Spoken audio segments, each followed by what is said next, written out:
Père, on ne va jamais se tanner de te prier, honnêtement. Jamais te tanner de pouvoir discuter avec celui qui est tout-puissant et qui s'est révélé à nous. Et Père, je viens à toi tout tremblant, parce que ta parole, que je me prépare à prêcher, est puissante et même elle me fait mal. Elle fait mal à cause du sujet qu'elle va aborder, à cause de ces choses qu'on doit faire face et qu'on n'aime pas toujours en parler. Et pourtant, on est rendu à ce point, et c'est ça le problème avec une exposition. Tu es rendu dans le texte, il faut que tu le prêches. Et Père, je te demande vraiment que tu m'aides à avoir le courage et les paroles, tu m'aides à être fidèle à ce que tu m'as montré. Mais qui suis-je vraiment pour oser parler à la place de Dieu? Non, je me cachais derrière toi. C'est à toi à parler, Père. Ton esprit, à chacun des cœurs ici ce soir. Tu avais beaucoup à me dire et beaucoup à faire dans ma vie dernièrement par ce texte et par ce message. Et maintenant, c'est au tour à mes frères et sœurs de lutter avec cette vérité. Et honnêtement, je prie qu'ils perdent le combat, qu'ils succombent devant toi, qu'ils tombent prosternés devant le grand vainqueur, et que c'est la vérité qui gagne sur nous. Je te prie, Père, que ta parole puisse être clairement compréhensive pour mes frères et sœurs. Donne-moi donc la capacité. Donne-leur le cœur ouvert. Amen. Tournez bien sûr dans 2 Corinthiens, chapitre 4. Ce soir, nous terminons le chapitre 4 et c'est à propos, parce que ça va être la dernière fois qu'on va se voir ce mois-ci. Et oui, vous avez 2 semaines de pause pour ce qui est de 2 Corinthiens, donc vous pouvez en profiter. En profiter en étudiant le chapitre 5, bien sûr. Vous préparant pour la prochaine fois. C'est 2 semaines, là. Mais on termine quand même sur une belle note. Parce que le chapitre 4, comme je l'ai déjà dit, c'est une pré-défense de l'apôtre Paul, avant la grande défense des chapitres 10 à 12. Et comme on l'a vu, on peut séparer ça en 2. Où est-ce que la première section se concentrait sur défendre le message, cette parole voilée. Que la deuxième partie se concentrait sur son ministère et ses souffrances. Mais là, Paul regroupe tout ça, crée une sorte de gros boulet de canon pour détruire les murs de fortification de ses ennemis. Il va vraiment chercher à pénétrer dans le cœur de ses lecteurs. Et quand je dis lecteurs, je ne parle pas juste des Corinthiens, mais aussi des judaïsants. Vous voyez, Paul va utiliser beaucoup de paroles philosophiques, mais aussi des paroles rabbiniques. Il faut qu'on comprenne que certains de ceux qu'on appelle judaïsants, en réalité, c'était des vrais croyants trop zélés pour Moïse. Ça, on voit ça un peu dans le livre de Actes. Et Paul, qui s'est fait tout à tous, veut les rejoindre, ces gens-là, pour leur montrer qu'est-ce qui est vraiment important. Donc ça veut dire qu'une grande partie de notre texte, les « nous » sont collectifs, parlent de tous les croyants. Regardons ça ensemble en lisant les versets 13 à 18. Et comme nous avons le même esprit de foi, qui est exprimé dans cette parole de l'Écriture, j'ai cru, c'est pourquoi j'ai parlé. Nous aussi, nous croyons, et c'est pour cela que nous parlons, sachant que celui qui est ressuscité, celui qui a ressuscité le Seigneur Jésus, nous ressuscitera aussi avec Jésus. Il nous fera paraître avec vous en sa présence. Car tout cela arrive à cause de vous, afin que la grâce, en se multipliant, fasse abonder à la gloire de Dieu les actions de grâce d'un plus grand nombre. C'est pourquoi nous ne perdons pas courage. Et lors même que notre homme extérieur se détruit, notre homme intérieur se renouvelle de jour en jour. Car nos légères afflictions du moment présent produisent pour nous, au-delà de toute mesure, un poids éternel de gloire. Parce que nous regardons non point aux choses visibles, mais à celles qui sont invisibles. Car les choses visibles sont passagères et les invisibles sont éternelles.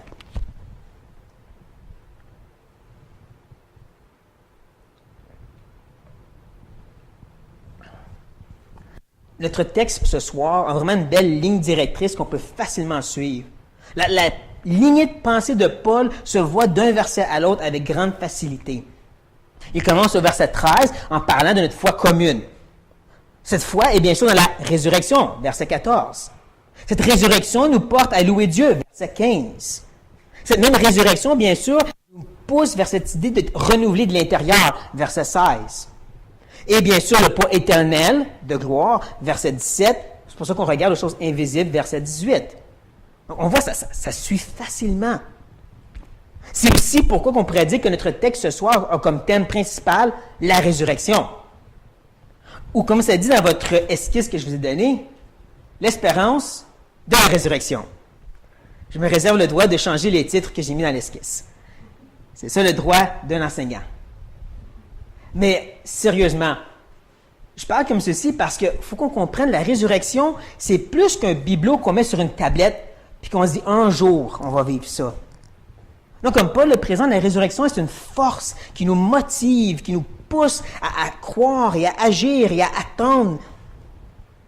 Je crois qu'on va le voir, Paul prend tout ce qu'il a dit sur la souffrance que lui vivait, puis il va chercher à vraiment l'inculquer à eux autres. Les motiver à le vivre aux autres aussi. Et il dit dès le début au verset 13, « Et, je continue mes idées. » Je continue de cette idée que moi je meurs pour que vous viviez et comme nous avons le même esprit de foi. Comme nous, collectivement, avons ce même esprit de foi. Nous, on a vu depuis le chapitre 3 que l'esprit, c'est le représentant de la nouvelle alliance. C'est cette force active. C'est cet vent impétueux. Donc, elle parle de cet esprit de foi, elle parle de cette foi puissante qui agit, comme je disais, qui est une force active et qui est exprimée dans cette parole de l'Écriture. Ce qui est intéressant, c'est que la façon que Paul présente le verset, exprimé dans cette parole de l'Écriture, c'est comme les rabbins faisaient. Vous comprenez que nous autres, en Amérique du Nord, français ou anglais, on a une façon de citer un auteur. Les Grecs avaient une façon aussi, et les Hébreux aussi. Paul utilise la version hébraïque ici. En plus, il parle d'un verset de psaume. Même si les Corinthiens étaient des chrétiens, c'est plus les judaïsants qui avaient connu les psaumes, n'est-ce pas? C'est clair que dès le début, on voit que Paul, comme je disais, il essaie d'inclure les judaïsants ici. Le psaume qu'il utilise, c'est le psaume 116, où est-ce que l'auteur parle de ses souffrances, surtout de se sentir entouré par la mort, mais que Dieu l'a délivré. Ça fait penser un peu à la résurrection, n'est-ce pas? C'est pour ça que dans cette confiance que Dieu va le délivrer, et dans la joie, il va louer Dieu. Donc, je crois, c'est pour ça que je parle. En passant, si vous allez voir le psaume 116, verset 10, vous allez vous rendre compte qu'il ne ressemble pas du tout à ce que nous avons, parce que Paul utilise la septante. Mais Paul va justement s'attribuer cette vérité, parce que lui-même souffre, il croit, et donc il parle. Et c'est pour ça qu'il va dire, nous aussi, nous croyons, et c'est pour cela que nous parlons. Je pense ici que le nous que Paul utilise à ce point-ci, c'est encore apostolique. Dans le sens, je vais vous prêcher un petit message, versets 14 à 18. Où est-ce qu'il leur dit, sachant, nous tous, là, sachant, et ne pensez pas ici à gnosko, connaissance. Pensez plus à voir. Littéralement, le mot parle d'une vision, parle d'une perception, et donc une compréhension des choses. On a juste à penser à 1 Corinthiens, chapitre 15. Où est-ce que Paul a décrit de long et en large la résurrection, le lien entre Christ et notre résurrection, que les Corinthiens ont pu voir et donc comprendre, comme Paul dit ici, sachant que celui, Dieu, qui a littéralement levé le Seigneur Jésus, nous lèvera aussi avec Jésus. En français, habituellement, le mot « avec », ça parle juste de quelque chose qui s'associe un à côté de l'autre. Hein? Comme de dire, à mon repas, j'ai mangé du riz avec du poulet. C'est juste des choses ensemble. Pas le mot grec. Le mot ici parle d'une intimité très proche. C'est pas le même mot, mais on pourrait quand même dire ici en Christ. Il y a vraiment une connexion intime que Paul présente. Et cette intimité continue dans le reste du verset. Lorsqu'il dit « et nous », toujours apostolique, fera paraître. Le mot « paraître », c'est un mot composé dans le grec. Il est composé de « ensemble »,« proche ensemble ». Donc, ce que Paul est en train de dire au verset 14, la deuxième partie, ressemble à ceci. « Et proche ensemble avec vous ». En passant, oublier « en sa présence », c'est pas dans le texte.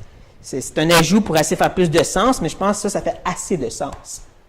que Paul est encore en train d'essayer de se connecter avec les Corinthiens en utilisant son argument divin humain. Gardez votre doigt ici un instant, je vais vous montrer qu'est-ce que je veux dire. Tranquillou, chapitre 1. Je vous rappellerai que dès le début de l'épître, Paul cherche à connecter avec les Corinthiens et il utilise le sujet des souffrances, afflictions et aussi de la consolation que ça produit.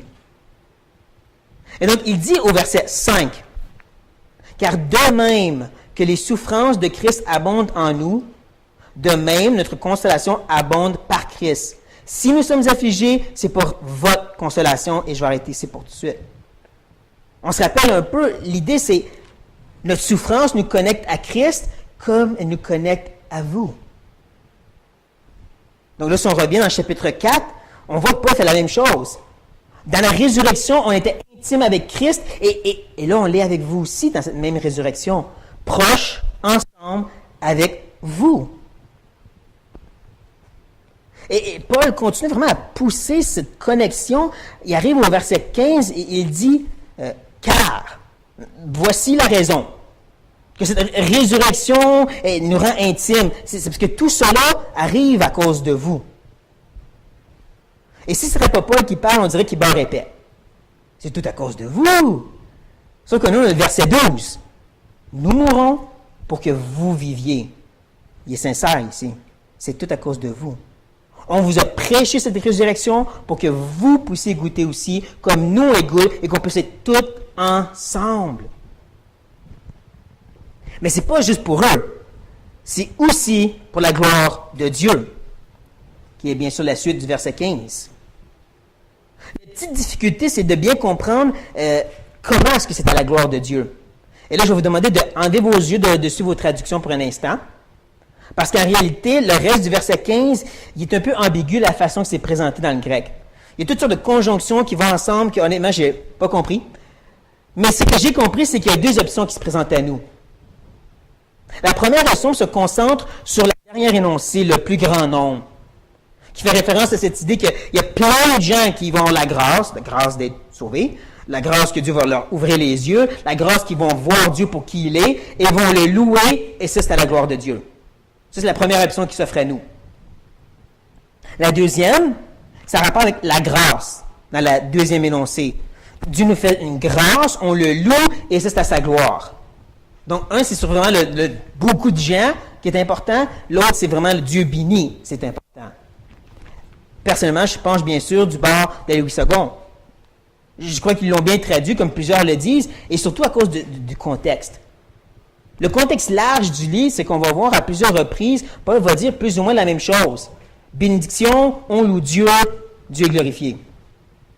Mais le contexte immédiat, où est-ce que Paul parle de quoi ici? Résurrection, qui est une grâce de Dieu, qui nous porte à les louer, et c'est pour sa gloire. La raison pourquoi je reste un petit peu sur ce sujet, c'est parce que j'aimerais vraiment briser cette fausse notion qu'on a des fois. Celle qui dit que c'est plus spirituel ou plus mature de louer Dieu pour qui il est, comparé à ce qu'il fait. Comme pour de dire, lorsque j'étais un jeune chrétien, là, j'étais content des choses que Dieu faisait, mais là, c'est juste pour qui Dieu il est. Qui est en même temps une petite erreur, parce que tu peux comprendre qui Dieu est, c'est une révélation qui est une grâce que Dieu t'a faite. Donc, ça revient quand même, Dieu a fait quelque chose pour que tu puisses le louer. En réalité, ça revient à ce cercle de gloire qu'on retrouve dans le psaume 50, verset 15. Dieu dit dans la détresse, tu m'invoques, je te délivre et tu me loues. C'est le cercle de gloire. Mais Paul n'est toujours pas fini en passant. Il continue au verset 16 en disant « C'est pourquoi ». Cette grâce qui apporte à la gloire de Dieu, c'est pourquoi nous ne perdons pas courage. C'est la grâce, bien sûr, qui nous porte à ne pas perdre courage. Ça, c'est vraiment le pivot de notre section. C'est sur ça que Paul va tout construire, qu'est-ce qu'il a à dire. Ce même pivot a introduit le chapitre 4. Vous pouvez revenir, si vous voulez, au verset 1. Au verset 1, Paul va justement parler à la fin qu'il ne perd pas courage. Hein, il n'est pas découragé. Les choses extérieures n'affectent pas l'intérieur. C'est ce que ça veut dire. Pourquoi? À cause de la miséricorde de Dieu. Cette pitié qui a fait quoi? Lui a donné un ministère. Encore une fois, Dieu a donné quelque chose, et c'est pour ça que Paul ne se décourage pas. Donc, c'est de ça qu'il nous parle ici encore. Ce que j'ai trouvé intéressant, c'est lorsque Matthew Henry, prenant ce pivot, décide de construire justement ce qu'il appelle les 6 raisons pourquoi on ne perd pas courage. Prenant chacun des 6 versets. On l'a vu un petit peu, notre foi, la résurrection, cette grâce, et là on va voir tantôt le renouvellement de l'intérieur, le poids éternel et les choses invisibles. Les 6 raisons pourquoi on ne perd pas courage. Je vous l'ai dit, c'est vraiment le pivot de notre section. Mais nous, on va donc continuer au verset 16. Où est-ce que, plus littéralement, Paul dit « parce que, lors même que notre homme extérieur se détruit, se corrompt, est brisé de la tête aux pieds, de droite à gauche, vraiment totalement. » Notre homme intérieur, lui, se renouvelle, qui parle ici de passer d'étape en étape à des étapes supérieures. Quelque chose qu'on a déjà vu un peu avec le verset 18 du chapitre 3. De gloire en gloire, de progrès en progrès. Se renouvelle de jour en jour. Ce qui est fascinant, et ce que Paul dit ici au verset 16, c'est que c'est autant une approche philosophique, cette idée de l'homme extérieur, l'homme intérieur, que c'est hébraïque. De jour en jour, c'est une façon de parler pour les rabbins, pas les philosophes grecs. Donc, ils mélangent 2 façons de penser ensemble pour nous montrer qu'il ne faut pas mettre ça dans une petite boîte, qu'est-ce que Paul dit ici. Pas la petite boîte chrétienne, là. C'est pas juste le vieil homme et le nouvel homme. C'est pas juste le corps humain et l'âme. Clairement, Paul est en train de parler ici de cet homme qui interagit avec la création et celui qui est éternel, qui interagit avec cet au-delà. Et vous savez comment que les deux sont si interconnectés, c'est dur de les différencier complètement. Je veux dire, quand je loue Dieu, je le fais du cœur et je chante avec ma bouche. Ou quand je prie, c'est l'esprit, mais c'est le cerveau humain aussi. Les deux sont quand même assez interconnectés. Et c'est pour ça qu'il y a comme un effort de détruire un pour que l'autre puisse se manifester. Ou comme le peintre Michelangelo a dit, lorsque le marbre se dépérit, la statue se manifeste. Nous, on pourrait peut-être dire, lorsque le cocon brise, le papillon se présente. Mais oui, Paul est vraiment en train de dire que la destruction de cet homme extérieur, celui qui interagit la création, fait en sorte que l'intérieur se renouvelle. Et je dis ceci à cause du petit mot « car » au verset 17. Hein? Le « car », encore une fois, est une réponse à une question. La question, c'est quoi? Bien, pourquoi est-ce que la destruction de l'homme extérieur ferait en sorte que l'homme intérieur se renouvelle? Bien, c'est parce que l'affliction produit le poids éternel. Comme je dis, tu détruis un, l'autre se monte plus. Et le verset 17, on nous dit, est vraiment un chef-d'œuvre littéraire hors pair. Où est-ce que Paul utilise autant de la poésie que du rhétorique.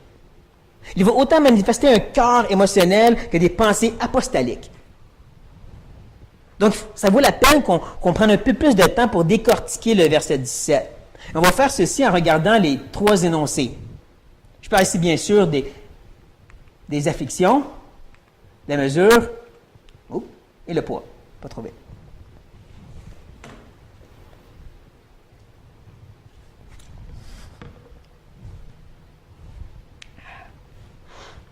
Donc là, on peut commencer avec le premier énoncé, les afflictions.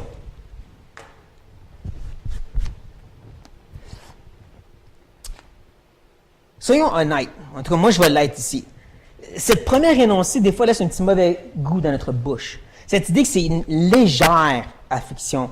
Non, désolé, des fois, ça fait vraiment mal. Ou que c'est momentané. Il faut comprendre que ce moment présent, c'est pas aujourd'hui, c'est pas ça que ça veut dire. Ça veut vraiment dire court laps de temps, saisonnier. Là, je vais peut-être sembler vraiment charnel quand ce que je vais dire, mais ça fait 32 ans que je souffre physiquement. Je n'appelle pas ça momentané. Je suis désolé. Et c'est pas comme si Paul nous demande de minimiser nos souffrances ou même de le comparer à lui, comme certains l'ont fait. Paul ne dit pas ici, comparé à moi, vos souffrances sont légères. Non, il ne dit pas ça. Moi, j'ai pas ça dans ma traduction. J'espère que vous autres non plus. Sinon, changez-la. Non, de toute façon, rappelez-vous que le mot affliction, c'est pas défini par des souffrances physiques, ça parle de l'impact ici. Et il y en a des gens qui ont un impact ici assez intense, comparé à d'autres. Il n'est pas en train de minimiser ces choses, il est en train de faire une incroyable comparaison, contraste, qui n'a pas de bon sens. Et ça, on le voit avec la deuxième énoncé. Mesure. La prochaine énoncé, dans le grec, apparaît comme ceci. Kata hyperbolé, S hyperbolé. Et ne me citez pas, je ne sais pas si c'est exactement le même qu'il faut le dire. Mais le mot kata veut dire de descendre un point final. La phrase est vraiment mise que je vous amène à quelque chose d'autre de plus important. Donc, on parle de cette plume dans un poids, si je peux dire, dans la balance, et là, je vous amène à quelque chose d'autre. Mais avant, on a hyperbolé. Vous avez compris que ce mot grec a donné naissance au mot hyperbole, une exagération. En soi, écoutez bien, le mot veut dire au-delà de toute mesure, comme c'est traduit. Sauf que Paul le répète, comme vous avez vu. Il a dit 2 fois cette phrase-là, si je peux dire. Et il connecte les deux ensemble avec le mot S, qui veut dire dedans ou à l'intérieur. Donc, une hyperbole à l'intérieur d'une autre hyperbole. Si je peux dire, ça c'est plus qu'un kangourou sur une trampoline. Ou un kangourou dans l'espace. Non, là, on est rendu au 3e ciel. On est rendu dans l'éternité, dans ce que Paul va nous dire ici maintenant. C'est comme s'il nous dit, je veux faire un contrebalan. Le problème, c'est que je ne peux pas mesurer, la balance va briser. Il n'y a pas de chiffre assez grand sur n'importe quelle balance pour vraiment mesurer à quel point c'est complètement différent un poids comparé à l'autre. Et là, on arrive. Oups, j'ai oublié ça. Bon, pas important. Ça, c'est des versions qui étaient traduites ailleurs. Là, on arrive au mot poids. L'énoncé a rapport avec le poids, pour être exact. Paul fait un beau jeu de mots ici qui vaut la peine qu'on en parle un peu. En hébreu, oui, en hébreu, le mot cabal veut autant dire poids que gloire. Pensez à ça la prochaine fois que vous lisez dans l'Ancien Testament la gloire de Dieu. Ça a une pesanteur. Bien sûr, on s'est rendu compte que Paul, il y a un petit peu des pensées juives ce soir. Donc, même s'il a écrit en grec poids et gloire, qui sont 2 mots différents, il pense à cabal éternel de cabal. Ou, si vous voulez, poids éternel de poids ou gloire éternelle de gloire. Il pense à cette double poids, comme on a vu aussi, cette double hyperbole, à quel point que c'est vraiment débalancé, qu'est-ce qui se passe de l'autre côté. Le deuxième jeu de mots se trouve entre les deux énoncés, où est-ce qu'on pourrait dire que chacun des mots répond à l'autre. Pensez-y. Légère, poids. Pesant, ça. Momentané, éternel. Affliction qui impacte l'intérieur, gloire qui se manifeste à l'extérieur. Donc, c'est comme si vraiment Paul nous a montré 2 dessins qui semblent être pareils, mais quand on les regarde attentivement, on se rend compte qu'il n'y a pas de différence, mais pas du tout. Tu as un enfant de 5 ans, puis tu as Da Vinci de l'autre bord. C'est pour ça qu'il ose dire légère affliction du moment présent, parce que ça dépend de la perspective. Et considérant ce sujet de destruction du corps de l'homme extérieur et de l'affliction, je me suis dit que ça vaudrait la peine d'arrêter juste un petit instant et de parler un peu plus sur la souffrance et l'utilité de la souffrance dans l'œuvre de Dieu, parce que c'est de ça que Paul parle. Je ne sais pas si vous savez, mais les puritains parlent énormément à quel point que Dieu utilise la souffrance pour notre bien. Et même des fois, ils poussaient ça dans des extrêmes qui, pour tout le monde est d'accord. Il parlait des choses comme le fait que Dieu détourne ses regards de nous. Point même de nous livrer à la chair, livrer à Satan, livrer à notre péché, qu'on pourrait dire horrible, pour détruire quelque chose de pire comme l'orgueil. Tu penses être spirituel, tu penses être moral, bam, non, tu ne l'es pas. Comme je dis, pas tout le monde est d'accord. Passons donc à la place à C.S. Lewis, un autre homme assez controversé. Il dit lui-même, il n'est pas un théologien, et je suis d'accord avec lui, il n'est pas un théologien. Mais dans son livre, La raison de la souffrance, il présente une image que j'ai trouvée vraiment fascinante. C'est sûr qu'il parle de lui-même, mais moi, je vais vous l'attribuer à nous autres aussi. Nous jouons avec nos jeux. Et là, je ne parle pas juste de divertissement, ok? Je ne parle pas d'amusement, de sport ou quoi que ce soit. Moi, je parle de tout ce qu'on fait avec l'homme extérieur. Ça inclut aussi nos bonnes activités spirituelles.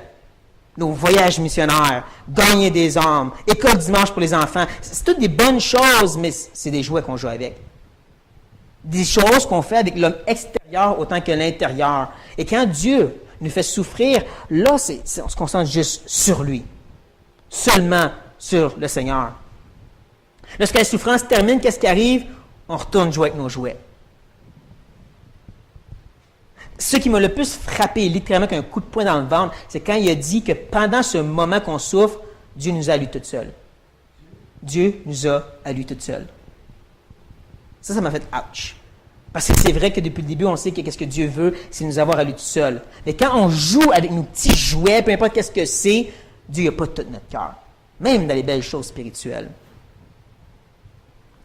Et ça m'amène maintenant à Richard Baxter. Un autre de ces puritains qui, lorsqu'il allait mourir, a commencé à écrire un livre sur son espérance, le ciel.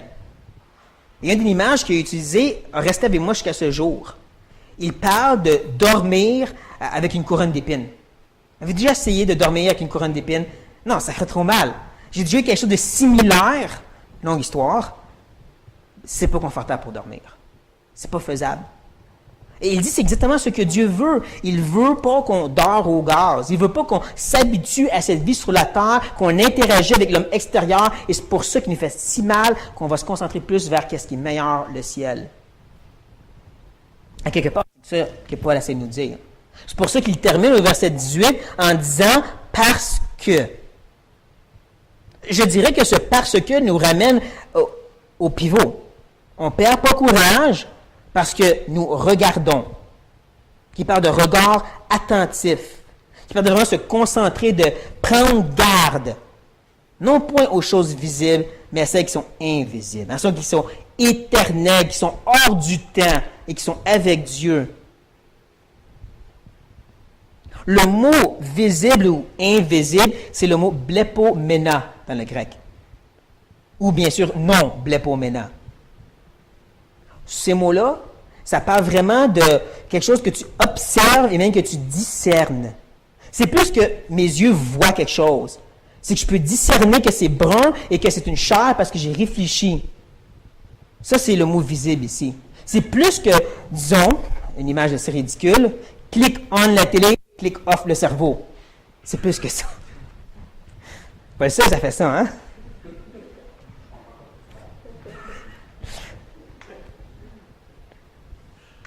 C'est plus que ça. C'est qu'est-ce qu'on se concentre dessus.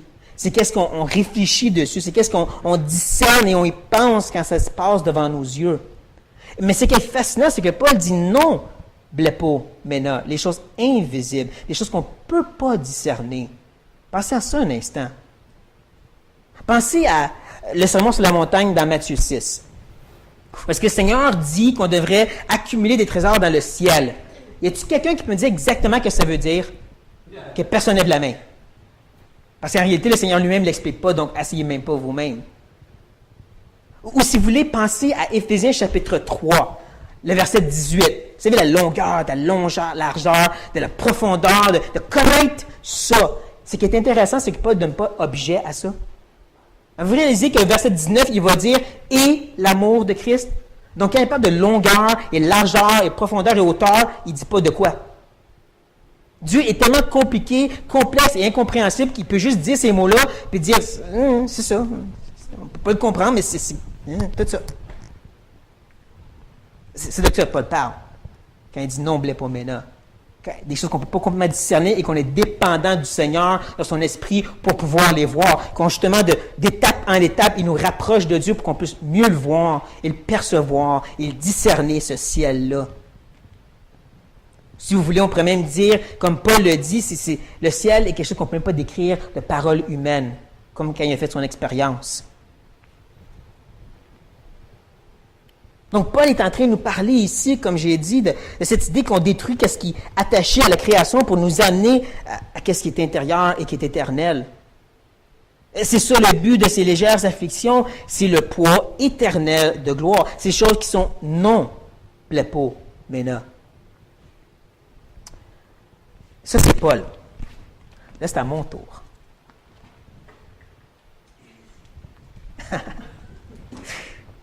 Contrairement à ce que Benoît a dit ce dimanche, moi, je ne vais pas être gentil avec vous ce soir.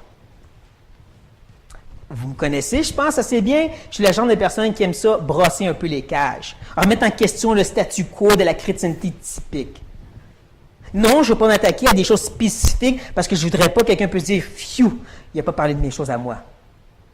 Non, mais honnêtement, il y en a des choses visibles sur lesquelles on reste accroché, n'est-ce pas? Il y a des choses dans ce monde qui passent devant vos yeux et que vous pensez que vous êtes accroché. Que par l'homme extérieur, vous êtes un petit peu plus trop j'ai le droit, la permission, j'ai le privilège de. Mais est-ce que ça t'amène au ciel? Là est la question. Et si on est honnête, on va souvent dire non. Je vais vous poser justement une question face à notre texte de ce soir. Premièrement, est-ce que vous vous rappelez de le texte de la dernière fois, 7 à 12, lorsqu'on parlait de ces ouvriers qui sont détruits pour que nous puissions vivre? Et la question que je vous ai posée, c'est combien de votre vie allez-vous sacrifier pour lui donner de la vie à notre pasteur? Maintenant, face au texte de ce soir, je vais vous dire carrément à quel point vous êtes prêts à mourir. Tout simplement dit. À quel point avez-vous le courage de dire « Dieu, brise-moi ». Ouf, faut pas exagérer. Faut pas être fanatique quand même, Martin, là. C'est pas ça que Paul dit de demander d'être brisé. Non, mais il nous dit qu'est-ce que ça produit. Qu'est-ce qu'on veut vraiment? Est-ce qu'on veut viser vers le ciel ou est-ce qu'on veut être satisfait d'un petit peu de la terre puis un petit peu du ciel? Parce que c'est là qu'on est rendu maintenant. Est-ce qu'on est prêt à accepter notre petite vie chrétienne correcte ou qu'on fait plus que les autres, mais on n'est pas en train de viser le ciel directement? Et je vais vous dire pourquoi que je suis vraiment à cheval sur ceci, qu'on dirait que je ne lâche pas le morceau ce soir. Il y a deux raisons. Parce que je pense, sincèrement, qu'il y en a certains ici ce soir qui écoutent le message, qui l'apprécient peut-être bien, qui vont me le dire, je ne sais pas, puis ils vont passer le passage à la maison, puis ils vont dire « Ouais, Seigneur, tu as raison, mais ça ne va absolument rien changer dans votre vie. » Vous allez continuer de vivre votre petite vie chrétienne comme si rien n'a changé. Parce qu'il ne faut pas être exagéré. Il ne faut pas être extrême. Pourtant, Paul nous appelle à beaucoup plus quand il nous montre son exemple. En nous disant justement que d'un bord, tu as une plume. Rien. De l'autre, tu as un poids éternel de gloire. Lequel qui est important? La deuxième raison pourquoi je suis vraiment en train de m'acharner sur ce sujet, c'est parce que ça va faire maintenant presque un mois que Dieu m'a frappé de sa verge, qui m'a carrément splitté en deux et fait tomber l'homme extérieur, à tel point que l'intérieur maintenant est qu'est-ce qui est exposé devant Dieu, à tel point que je dépends de lui jour après jour, moment après moment, juste pour rester debout. Et non, je ne dis pas ça pour avoir de la pitié, mais pour vous dire que face à ce texte et les choses visibles que Dieu m'a montrées dernièrement, j'ai lutté avec. Pensez à cette idée-là. Mon cœur est si méchant que même si je suis faible, j'ai résisté à ce que Dieu voulait me montrer. Donc, je me dis, si dans mon état j'ai fait ça, quelle va être votre réaction? Et là, je ne dis pas ça par vantardise. Je dis ça parce que je connais le cœur humain. J'en ai un moi aussi. On aime bien le message, mais on est correct avec notre vie aussi. On ne veut pas être fanatique. On ne veut pas que ça fasse trop mal. Dieu nous éprouvera quand ça lui tente. Puis je vais aller au ciel quand ça va être le temps. Mais à part ça, j'ai une vie chrétienne à vivre. À quel point est-ce qu'on est prêt? Est-ce qu'il brise? Qu'est-ce qui est inutile? Je vais prier, mais je vous invite d'être sincère avec vous-même, de sonder vos cœurs et de vous demander, est-ce que les yeux de mon cœur sont un petit peu plus fermés dernièrement et que c'est plus les yeux du corps qui sont en train de regarder la vie?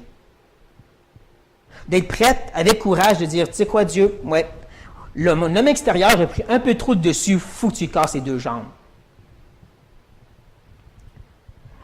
Et en terminant, j'ai trouvé ça tellement une belle coïncidence. Avant que les gens arrivent, j'étais en train de lire un livre de Thomas Watson, un de ces puritains encore une fois, qui parlait de l'homme spirituel. Il était rendu à la section, parce qu'on peut être chapitre eux autres, la section sur l'homme spirituel vise vers le ciel.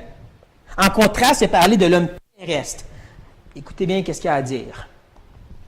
La terre engloutit leur temps, pensée et discours. Ils sont enterrés deux fois. Leur cœur est enterré dans la terre avant leur corps. C'est triste que l'homme, cette chose précieuse, qui a été faite pour avoir communion avec Dieu, serait mis dans le moulin pour être moulu et devenir un esclave à la terre.